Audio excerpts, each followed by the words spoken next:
Meus queridos, a paz do Senhor, eu sou o diácono Claudino Machado e esta é mais uma das nossas pequenas reflexões com base na leitura diária da revista Lições Bíblicas da CPAD, neste quarto trimestre de 2022, a lição dos adultos, que está trabalhando dentro do livro do profeta Ezequiel. Nós já estamos no capítulo 18 de Ezequiel. A lição do próximo domingo vai trabalhar no capítulo 18 e os versículos de 20 a 28. Então, estamos evoluindo dentro do profeta Ezequiel. O pano de fundo desse estudo é escatologia bíblica, a doutrina das últimas coisas, focado desde o eterno passado até o eterno porvir, com ênfase na justiça divina, que é o tema do trimestre, a justiça divina. Aqui está, a justiça divina. E o subtema do trimestre fala sobre a preparação do povo de Deus para os últimos dias no livro de Ezequiel, dizendo que nós, povo do Senhor, nestes últimos dias precisamos estar preparados e uma base para esta preparação está no livro de Ezequiel. É muito claro isso e é o que nós estamos estudando. Deus abençoe o pastor Ezequias Soares, que é o comentarista desta revista, um dos maiores escatólogos que eu conheço. Deus abençoe. Nós estamos diante da lição de número 7, cujo tema da semana é a responsabilidade é individual. Não tem essa questão de responsabilidade coletiva. Na segunda-feira, pois este hoje é o nosso quarto vídeo, você já tem 3 para trás e querendo Deus teremos mais 2, então você deve assistir todos. Perceba que esses vídeos estão todos numa mesma capa. O irmão Daniel, Deus abençoe o irmão Daniel, tem colocado os livros todos na mesma capa. Então veja que são 6 vídeos, 3 já temos feito e hoje estamos fazendo o quarto vídeo. Na segunda-feira, aproveitando aí, quero te chamar para se inscrever no nosso canal, viu? Se inscreva, compartilhe, curta, comente, tá bom? Acione o sininho das notificações, tá? Na segunda-feira falamos que na lei de Moisés, cada um vive e morre pelos próprios atos. Na terça falamos que seres humanos são responsáveis pelos seus atos. Na quarta, que foi ontem, falamos a parábola das uvas verdes e os dentes, um ditado falso, dentes embotados, um ditado falso. E hoje, ainda tratando desta mesma parábola, só que de uma outra ótica, nós leremos no livro do profeta Ezequiel, capítulo 18, versículos 2 e 3, e a epígrafe nos diz: os exilados da Babilônia deviam rejeitar o uso dessa máxima, deviam largar para lá essa máxima e não aplicar porque não convinha a eles comentar isto. Pois bem, faremos leitura na tradução Revista Almeida e Corrigida, fazendo uso da Bíblia de Estudo Mateu Henry, editado pela Sociedade Bíblica do Brasil. Vamos aos versículos 2 e 3 de Ezequiel capítulo 18. Vamos lá. Ezequiel 18 diz assim, versículo 2: Que tendes vós? Que tendes vós? Vós que dizeis esta parábola acerca da terra de Israel, dizendo: os pais comeram uvas verdes e os dentes dos filhos se embotaram? Como assim? Por que vocês estão dizendo isso? Qual é a razão? Vocês não acham que estaria fora do comum vocês dizerem isso? Os pais comeram uvas verdes e os nossos dentes se embotaram? Como assim? Por quê? Versículo 3: vivo eu, diz o Senhor Jeová, que nunca mais direis este provérbio em Israel. Eles não estavam em Israel, eles estavam no cativeiro. Mas o Senhor diz: nunca mais vocês vão dizer isto em Israel. Qual é a dinâmica da reflexão de hoje? Na reflexão que começamos ontem, nós trabalhamos com este provérbio, que os pais comem uvas verdes e os filhos embotam os dentes. Na visão dos pais, na ótica dos pais, vamos fazer e os outros é quem vão pagar. Esta foi a visão do comentário de ontem. Porque os nossos atos, Deus isso vai desembocar lá em alguém, vai não sei o que, só vai acontecer daqui, eu morro e isso ainda continua. É tipo a dinâmica de quem planta tâmaras, diz que quem planta tâmaras não colhe tâmaras, quem planta tâmaras planta para que a geração futura colha. É como se os meus atos a mim não têm responsabilidade. Vamos deixar para os filhos, porque a gente come as uvas e os dentes dos filhos é quem botam. Então, eles se virem para lá. Só que nós estamos falando agora de pessoas que estão no cativeiro babilônico, foram cativas. Ezequiel está falando à luz de quem é cativo. Jeremias disse lá, nós já comentamos sobre Jeremias, que ele viu 2 cestos de figo, um cesto de figo que ficou em Jerusalém e um cesto de figo que foi para a Babilônia. E os de Babilônia se julgavam figos podres. Olha aqui que interessante, né? Os de Babilônia se julgavam figos ruins, figos podres, que não dá para se comer.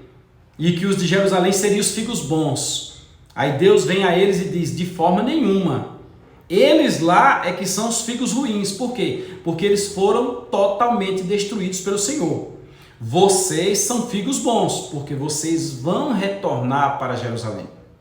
Mas eles em si agiam com relação à ida para Jerusalém, colocando a culpa nos seus pais que ficaram em Jerusalém ou nos pais que foram antes deles. Aí quando nós chegamos em Ezequiel capítulo 18, todos que estão no cativeiro, junto com Ezequiel, à margem do rio Quebar, eles dizem, os nossos pais comeram as uvas e os nossos dentes ficaram embotados. A culpa de nós estarmos aqui não é nossa. A culpa de nós estarmos aqui é deles. Cegueira espiritual, falta de autoconsciência, de autoobservação, de autoanálise. Porque o motivo que os levou para o cativeiro foi justamente a ira de Deus naquele momento ter chegado, a paciência de Deus ter chegado no limite. Um colega disse que a última gota é que faz transbordar o balde. Ora, se os israelitas dos dias de Moisés lá no deserto agiram contra Deus, Deus os puniu lá no deserto. Se os israelitas, ao entrar em Canaã, agiram contra Deus, aquela história da capa babilônica, vocês vão lembrar, Deus os puniu naquele momento. Se os israelitas, quando vieram os juízes, agiram contra Deus e Deus os destruiu pela mão do inimigo, eles pagaram. Se os israelitas escolheram um rei e Deus deu a eles um rei segundo o coração deles, Saul, eles pagaram por isso. Se os israelitas depois dividiram o reino, metade com Jeroboão, filho de Nebate, metade com Roboão, filho de Salomão, 10 tribos ao norte, e eles perderam até o nome, pois a nação chama-se Israel, mas quando dividiu, as tribos do norte ficaram Israel, questão política, nós somos maioria, Israel somos nós, vocês são um restolho, então ficou Israel e Judá. Por isso que no cativeiro são judeus, e ao retorno do cativeiro é a religião judaica, não existia judaísmo antes do cativeiro babilônico. Se eles fizeram isso e introduziram idolatria e muitas outras coisas, causando ao Senhor ciúmes e ira, eles foram punidos porque eles foram destruídos. Aí quando é agora, eles vão para o cativeiro babilônico.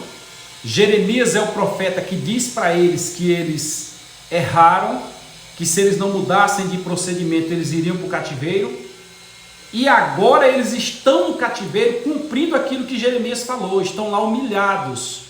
Dizem alguns que eles foram cativos de Jerusalém até Babilônia, numa fila indiana, um atrás do outro, e dizem alguns que foram nus, a maior vergonha que eles poderiam passar. Agora imagine se tudo isso for verdade, porque a crueldade eu sei que era grande, a crueldade foi sem tamanho. Chegaram a furar os olhos de um rei, imagine. Aí eles agora vão para o cativeiro, teve uma profecia e Deus deixou muito claro, a alma que pecar, essa morrerá. Se algum dia eu enviar um profeta, diz o Senhor, e o profeta vier falar no meio de vós, falando para os judeus, e vocês o ouvirem, ou ganhar a alma de vocês. Mas se vocês não ouvirem, a responsabilidade sobre o que vai acontecer ficará sobre os ombros de vocês. O sangue de vocês derramado será a responsabilidade de vocês, porque o Senhor o avisou. Aí vem Jeremias, vem outros profetas, o próprio Ezequiel que também profetizou em Jerusalém, antes do cativeiro, vem Isaías lá atrás, vem o rei Josias que fez aquela reforma no templo, e da reforma no templo nós temos a origem e a orientação de Jeremias. Jeremias é alguém que foi orientado por causa da reforma feita no templo. Nós temos Sadraque, Mesaque, Abednego, ou Ananias, Azarias e Misael, junto com Daniel, que vão para a Babilônia instruídos desse período. O próprio Ezequiel é instruído dessa reforma que houve no templo. Aí eles lá em Babilônia param e dizem, não, a culpa de nós estarmos aqui é dos nossos pais. Foram eles quem comeram as uvas e nós estamos agora com os dentes embotados. E o Senhor chega muito claro, por intermédio de Ezequiel, no capítulo 18, que nós estudaremos domingo na Escola Bíblica Dominical, nos versículos 2 e 3, e diz, nunca mais vocês vão falar isso, pois eu não aceito que vocês falem. Deus está dizendo para eles, eu não sou injusto. Deus não é injusto. Deus não pune alguém desavisadamente. Deus não pune alguém de forma errada. Eu estou aí para chegar para mim um caso em que determinada criança foi para o hospital para fazer uma cirurgia. Por exemplo, a cirurgia seria na perna direita. Aí a criança entrou para a cirurgia tal, quando saiu da cirurgia, a cirurgia na perna esquerda. Como assim a cirurgia na perna esquerda?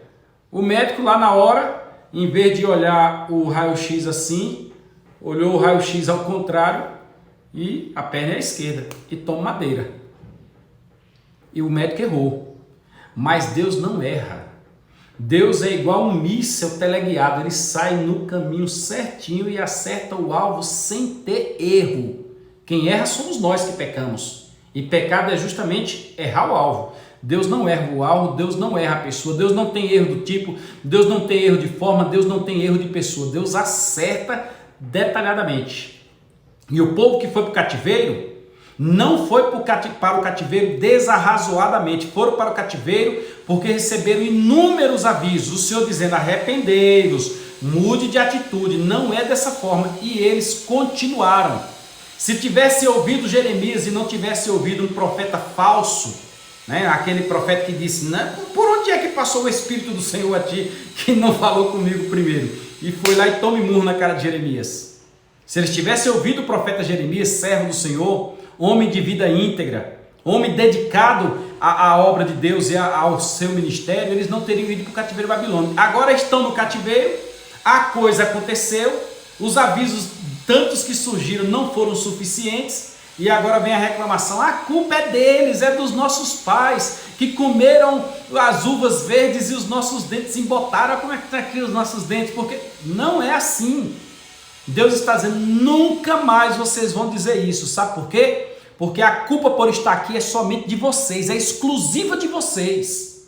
Se todo este mal aconteceu é porque vocês o fizeram. Poderia ter tomado providência com antecedência, poderia ter se arrependido com antecedência, poderia ter agido de qualquer forma com antecedência, poderia ter tirado o mal do meio de vós. Deus, quando estabeleceu a lei para os judeus, ele já deu o caminho para tirar o mal. Às vezes o camarada era expulso da comunidade, às vezes o camarada era posto para morar fora da comunidade, às vezes o camarada era apedrejado, às vezes ele ficava dias fora da comunidade para passar por uma análise. O próprio cordeiro de Páscoa, antes de ser consumido, passava por quase 14 dias de observação ali para ter certeza que o cordeiro era perfeito para que ele pudesse ser imolado. Aí agora o povo chega e diz, não, é que nós não analisamos, mas o erro não é nosso. O erro é de Deus, está punindo a gente injustamente. O erro é de Deus e dos nossos pais. Parece aquela síndrome da transferência que eu falei ontem, né? Foi a mulher que tu me... Senhor, pensando bem, não foi só a mulher, não. Foi a mulher e foi tu também, Senhor. Foi o Senhor que me deu a mulher, então a culpa é da mulher e do Senhor também. Aqui não tem transferência de culpa. O tema da semana é dizendo que a responsabilidade é individual. Cada um, seja no tribunal de Cristo, seja no julgamento das nações, seja no juízo final, vai comparecer perante o Senhor e vai prestar conta de tudo o que fez. Ninguém vai usar a justificativa de que a culpa era dos pais, era de terceiros e recaiu sobre eles. Legal, né? Vamos ficar por aqui. Amanhã, querendo Deus, nós falaremos sobre Deus oferece oportunidade de arrependimento aos pecadores. Deus oferece oportunidade de arrependimento aos pecadores. Se o meu povo, que se chama pelo meu nome, se humilhar e orar e se arrepender dos seus maus caminhos, e aí eu ouvirei do céu. Vamos deixar para amanhã? Se inscreve no nosso canal aí, manda isso para alguém, gente. Compartilhe, curta, comenta. Essa é uma máxima que nunca cai por terra porque é a palavra de Deus. Então deixe que alguém ouça como ela é. Paz do Senhor a todos, Deus abençoe e até amanhã, querendo Deus.